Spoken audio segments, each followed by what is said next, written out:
আমি তো গেস্ট হওয়ার জন্য আরো বয়স আছে। আমি যখন বয়স আমার 60-70 হবে তখন তো আর চাইলেও তো খেলোয়াড় হওয়া যাবে না। তো যখন যেটা সুযোগ আছে এটা হই। আর আমি তো একটা জিনিস বিশ্বাস করি, আমার কিন্তু ধরেন অন্যান্য এসি রুমের চেয়ে যে জায়গায় গেলে ঘামা যায় এই জায়গার প্রতি বিশ্বাস বেশি। আমি বিশ্বাস করি যে ঘাম দিয়ে গোসল করে সেই ইতিহাস বদলায়। আমার এমপি হওয়ার পরও আরও 5 বছর আমার ঘামতে দেন, আমার বাইরে রাখেন, মাঠে রাখেন, খেলতে দেন।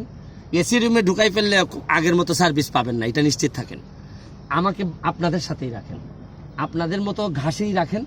আপনারা যেভাবে ঘামেন এমপিকেও ঘামতে দেন, দেখবেন একটা না একটা পরিবর্তন আসবে। এই জন্যে আমার মাঠে খেলোয়াড় হিসাবে আসা।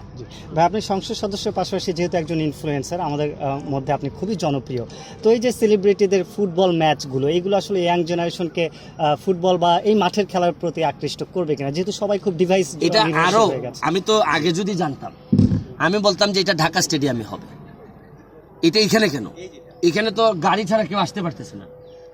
আমরা খেলবো ঢাকা স্টেডিয়ামে, অন্তত 10-15 হাজার 20 হাজার মানুষ হওয়া দরকার ছিল। কিন্তু আমাদের সমস্যা হচ্ছে গিয়ে বললাম না, যারা এগুলো ব্যবস্থা নেওয়ার কথা এরা হয়তো মনে মনে ভাবতেছে যে উইংস কমিউনিকেশন আবার বাফুফের নির্বাচন করবে কিনা কে জানে। মানে যারা যা চিন্তা আজকে এখানে কেন ধরেন, তাও আমি ধন্যবাদ জানাচ্ছি যে অ্যাটলিস্ট এটা পাইছেন তো ওনারা। এটা তো ঢাকা স্টেডিয়ামে হওয়ার কথা।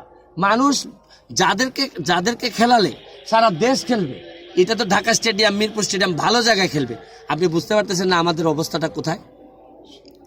তারপরও আমরা মিলে বলে না যে নিজের বাবা জানে, ডাক্তার বলে দিছে যে এই বাবা আর বাঁচবে না, তারপরে আমরা বিশ্বাস করতে চাই না যে আমার বাবা বাঁচবে না।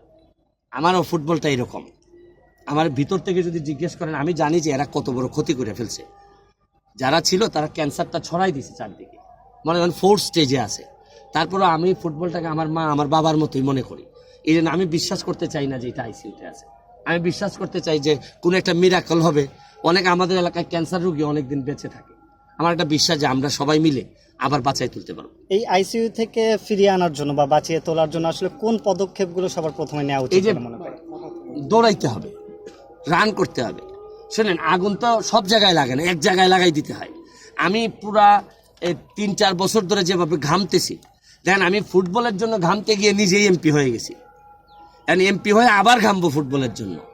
তারপরে আমার একটা বিশ্বাস, আপনারা সবাই যদি একসাথে চলে আসেন, ধরেন আমার কথা যদি ভালো লাগে, আপনি দেখেন আমি জাতীয় দল খেলতে গেলে প্লেয়ার হয় না, আমাদের লিগগুলাতে খেলতে গেলে দর্শক হচ্ছে না। কিন্তু আমি কোনো একটা গ্রামে খেলতে গেলে দেখা যাচ্ছে অনেক দর্শক হয়। এর মানে হচ্ছে গিয়ে খেলাতে সমস্যা না, সমস্যা বিশ্বাসে।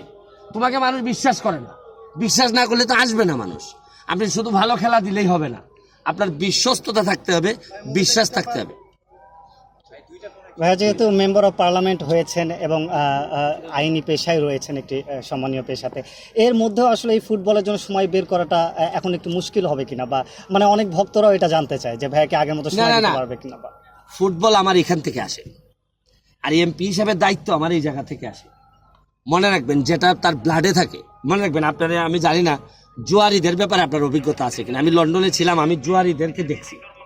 জুয়ারিরা কিন্তু যে কাজই করে ফাঁক দিয়ে 20 মিনিট হইলে চলে যায় একটু জুয়া খেলতে। ধরেন গেছে সে একটা বিরাট বড় প্রোগ্রামে, এখানে 5 মিনিটও বের করার সুযোগ নাই। তার নেশাটা এরকম, সে 10 মিনিট হলে 2টা দান খেলে আসবে। মানে ধ্বংস হওয়ার জন্য যা যা লাগে তার আছে। তা আপনি বলতে পারেন আমি ফুটবলের প্রতি, এটা আমার রক্তে আসক্তি। এটা আমার এমপি বানান, মন্ত্রী বানান, আমি ওই যে চেয়ার টেয়ার খুলে হয়তো 10 মিনিট হলে 2টা লাথি দিয়ে চলে আসবো। সুতরাং এটা আমার সমস্যা হবে না।